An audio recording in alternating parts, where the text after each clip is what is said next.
Merci, nous sommes de retour donc sur ce plateau pour nous entretenir de nouveau avec M. Assoukwa, Eric, qui nous a fait le plaisir de nous déballer un pan de son arrivée ici aux États-Unis dans la première partie de ce temps. Alors maintenant, nous allons passer à une deuxième étape qui consiste pour lui à nous parler des opportunités surtout qu'on peut rencontrer aux États-Unis et comment est-ce que lui, en tant que jeune Ivoirien venu aux États-Unis, par l'intermédiaire de la loterie américaine, les a saisis. Alors, monsieur Assoukwa, de nouveau, je vous remercie. J'espère que vous avez aimé le jus. Effectivement.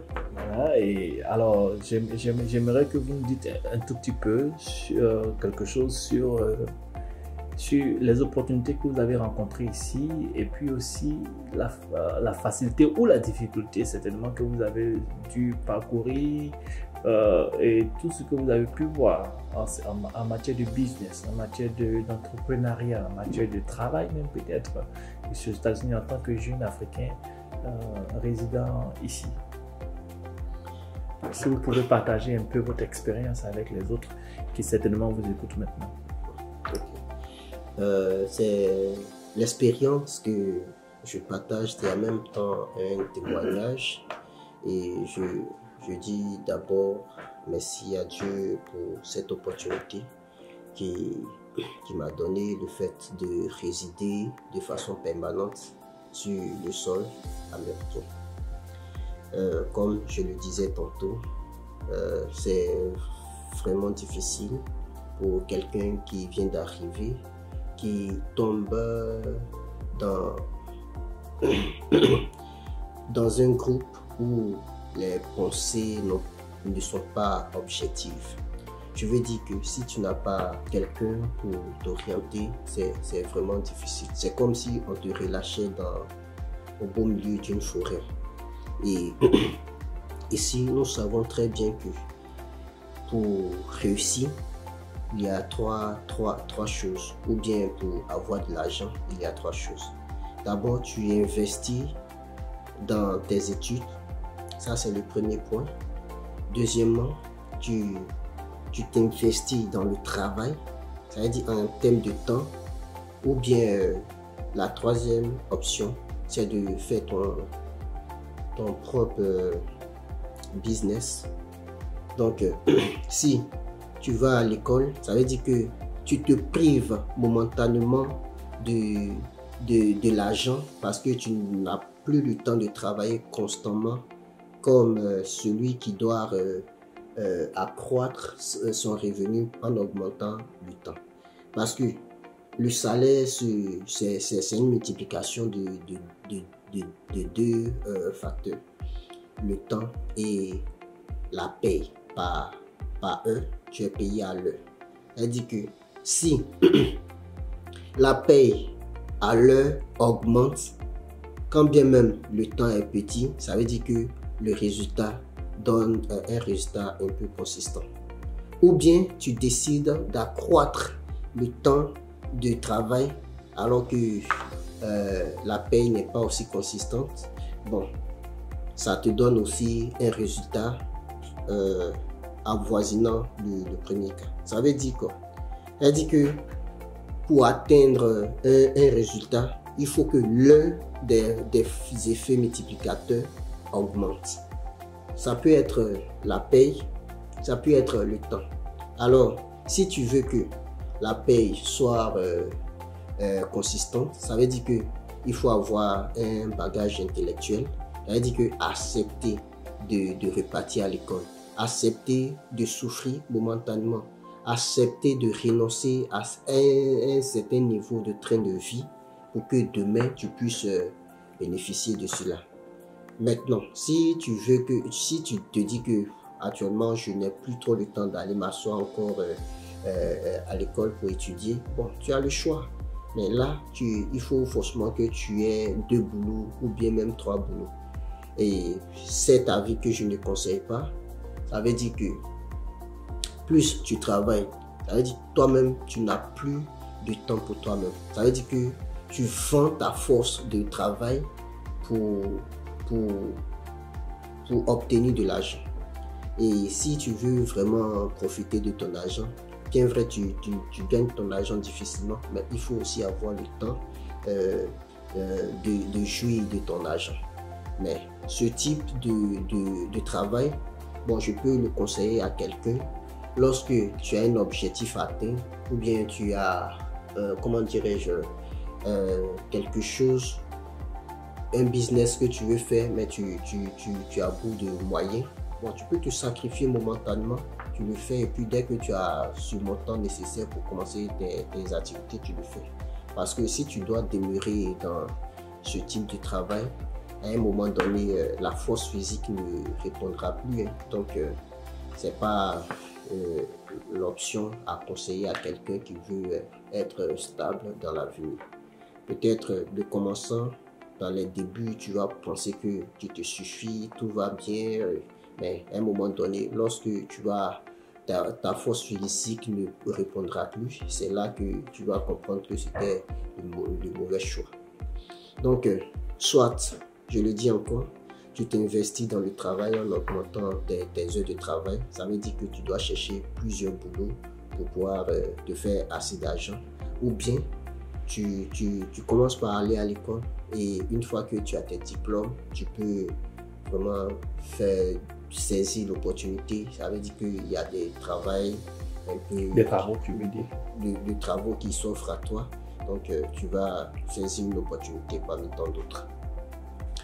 Et à ce niveau, c'est à toi maintenant de te vendre cher. Ça veut dire que tu as plusieurs opportunités à saisir et tu penses, tu choisis ce qui pourra t'aider à aller de l'avant.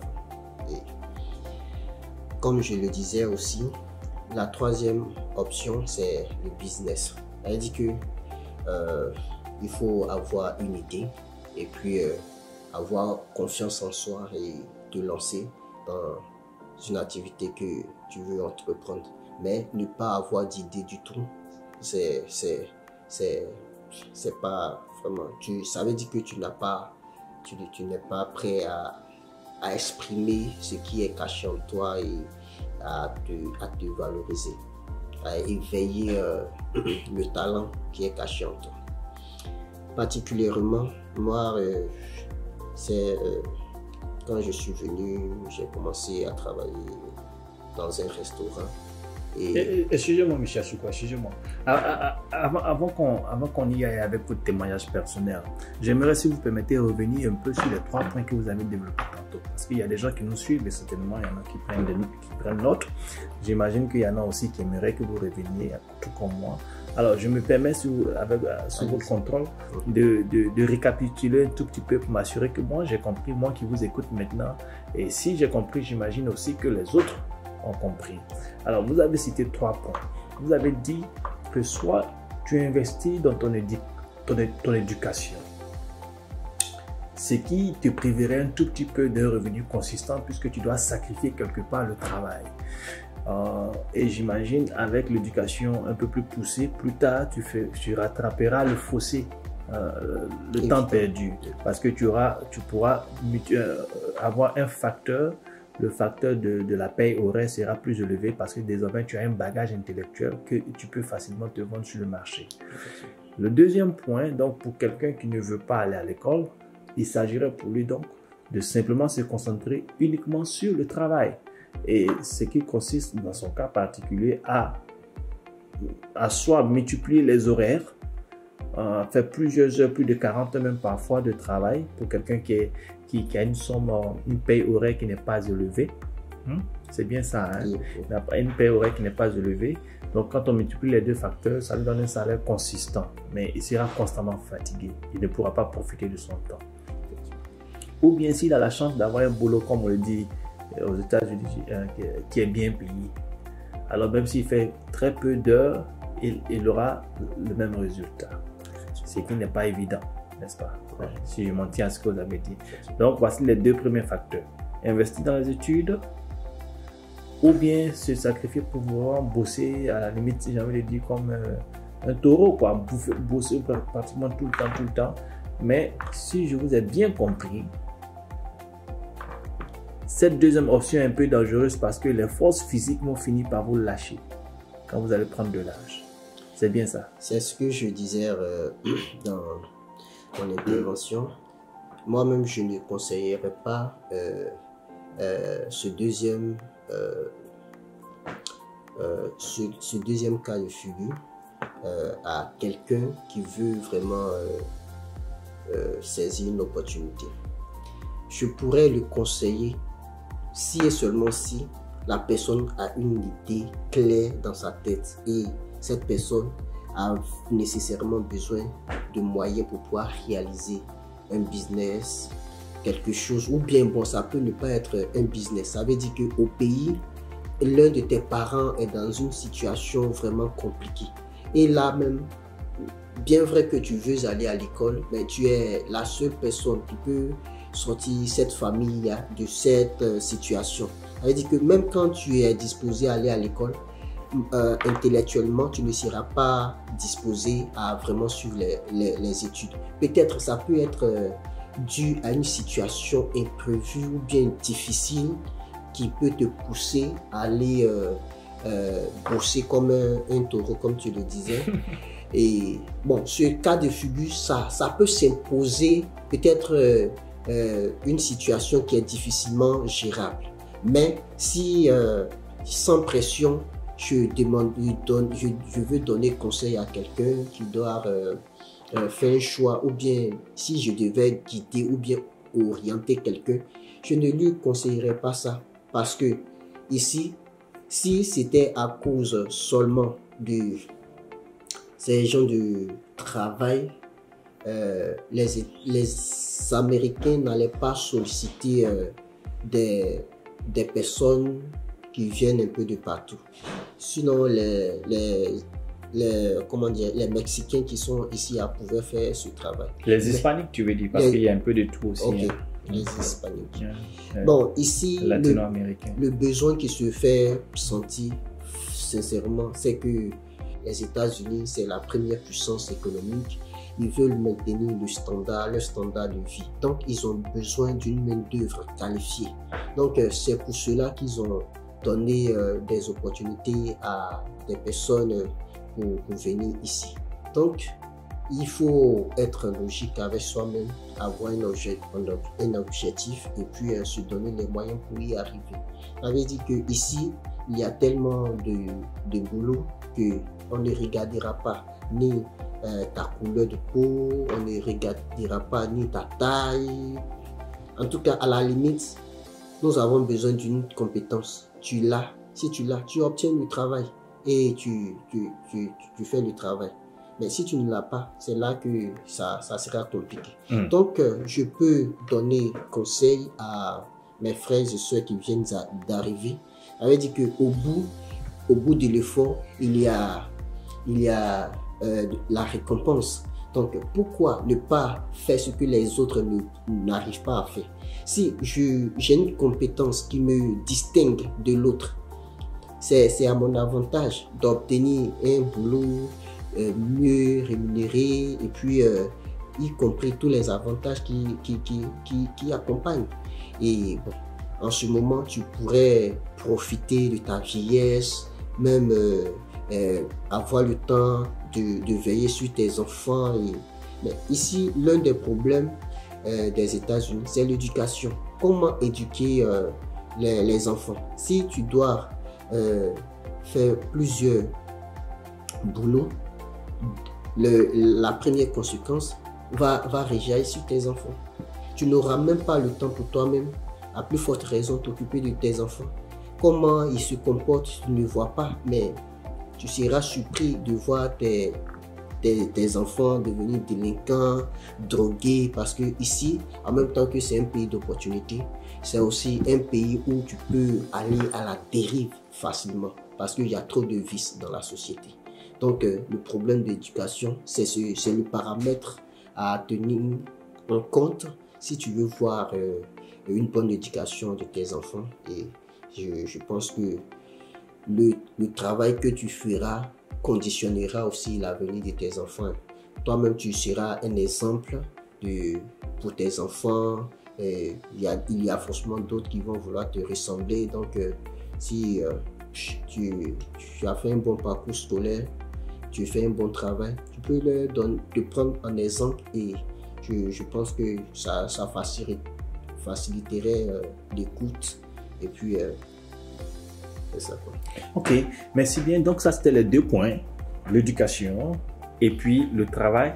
Et vous avez mentionné un 3e point qui est celui des business. Bon, on va pas trop développer, on va certainement parler de ça une prochaine fois parce que le temps qui nous est imparti est en train de tirer à la fin.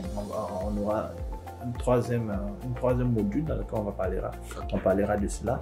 Donc, les 3 points, éducation ou travail à outrance ou business. Mais en même temps, si on peut faire les 3, c'est-à-dire l'un après l'autre, je me fais éduquer d'abord, ensuite, ayant une bonne éducation, j'ai un meilleur travail et peut-être je commence à économiser pour pouvoir m'investir dans un business pour ne pas avoir à travailler toute ma vie, j'ai envie de dire. Okay. Voilà. Maintenant, vous étiez sur le point de nous parler de votre témoignage. Vous allez le faire. Tout ça dans le 3e module, voilà, voilà, pour que les gens. Moi, j'aimerais pour terminer ce module-ci, poser une dernière question. Enfin, peut-être pas une dernière, mais en tout cas une question. Tel que vous exprimez la chose, je vois déjà que vous vous exprimez très bien en français. Après combien d'années de vie aux États-Unis, j'imagine que vous n'avez pas perdu le français. Or, je sais également, pour avoir été moi-même dans le cas, que c'est pas facile de passer du français lorsqu'on vient d'arriver subitement à l'anglais. Dès le premier jour, tout le monde vous parle en anglais, ils ne vous donnent pas le temps de vous accommoder. Alors, comment est-ce que cette transition-là fut pour vous? Cette transition a été vraiment difficile et difficile dans la mesure où j'ai mis du temps à m'exprimer en anglais et ça m'a véritablement retardé. Pourquoi? Parce que tu veux travailler, tu as besoin d'argent, mais pour travailler, il faut avoir un minimum de langage où on peut te donner les instructions que tu vas suivre, ce qui n'était pas véritablement le cas. Et pour ce faire, il faut avoir le travail. Étant dans le travail, chercher à parler avec des amis. Bon, nous avons fait des boulots, des travaux où nous n'étions pas véritablement confrontés. Et bon, ça m'a un tout petit peu retardé. Mais Dieu, étant le maître du temps et des circonstances, a permis que aujourd'hui ça soit le passé.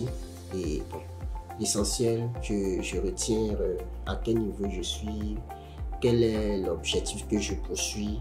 Une fois que j'ai tout en vue et que je marche selon mes objectifs, c'est le plus important. Bon, je veux dire qu'à ce point, cela va de soi. Il y a des personnes, leur intégration est facile et rapide. Il y a d'autres, ça met du temps. Mais je veux dire que c'est l'arrivée qui compte. Il faut arriver à quelque part. Il faut commencer quelque part pour arriver à quelque part. Lorsque tu serais en train d'établir ton bilan, tu pourras dire que j'étais à ce niveau, mais aujourd'hui, par la grâce de Dieu, je suis à ce niveau. Véritablement, pour pouvoir s'exprimer ici aux États-Unis, c'est la connaissance. Quand un Africain qui vient d'arriver veut avoir un train de vie élevé, au même titre que le blanc, je le dis encore, c'est l'école, c'est s'intégrer, s'exprimer, et la différence se fait sentir, quoi. Mais ne pas avoir d'objectif, c'est encore dangereux. D'accord, c'est sur ce point-là que nous allons vous remercier une fois de plus, M. Asukwa, pour ce temps que vous continuez de nous accorder. Je récapitule rapidement, on a parlé de trois points, et on a pu développer seulement 2, le travail l'école et le travail. Le 3e point qui est sur le business sera développé dans le 3e module tout à l'heure pour ceux qui veulent bien suivre avec nous. Et puis, on va également parler de votre expérience tout à l'heure, votre expérience personnelle qui va certainement marquer beaucoup, hein, n'est-ce pas? Ah bon? Oh oui. Donc, à tout à l'heure. Ok.